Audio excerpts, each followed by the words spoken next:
एक छोटा सा गांव था, शांत हरा भरा, लेकिन रात होते ही डरावना।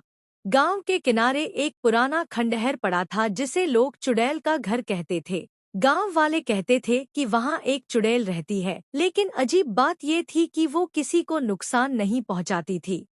राहुल, शहर से आया एक लड़का, अपनी दादी के घर रहने आया।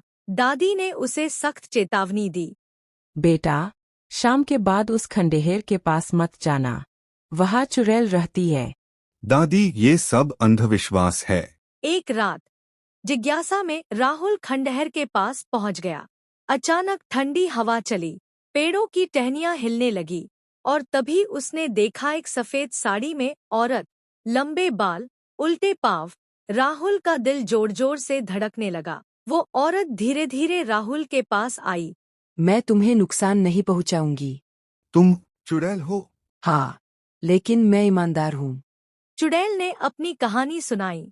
मैं पहले इस गांव की एक साधारण लड़की थी, लोगों की मदद करती थी, लेकिन एक झूठे आरोप में मुझे मार दिया गया।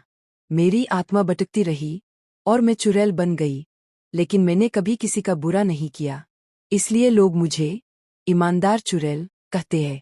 अगर तुम मेरी मदद करोगे तो मैं हमेशा के लिए इस दुनिया से चली जाऊंगी। क्या करना होगा? जिसने मुझे धोखा दिया उसकी सच्चाई गांव वालों के सामने लानी होगी। राहुल ने जांच शुरू की।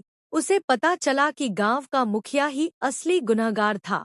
लेकिन जैसे ही राहुल सच्चाई के करीब पहुंचा, अजीब घटनाएं होने लगीं। दरवाजे अपने आप बंद होना, रात में आवाजें आना, मानो कोई उसे रोकना चाहता हो। एक दिन पंचायत में राहुल ने सबके सामने सच बता दिया। मुखिया ने लालच में आकर उसे मार डाला था। गांव वाले स्तब्ध रह गए।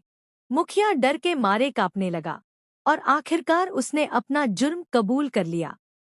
उस रात राहुल फिर खंडहर गया। चुड़ैल सामने आई, लेकिन इस बार उसके चेहरे पर शांति थी। तुमने मेरा वादा निभाया, अब मुझे मुक्ति मिल गई। धीरे धीरे उसका शरीर हवा में घुलने लगा, और जाते जाते उसने कहा, ईमानदारी कभी नहीं मरती।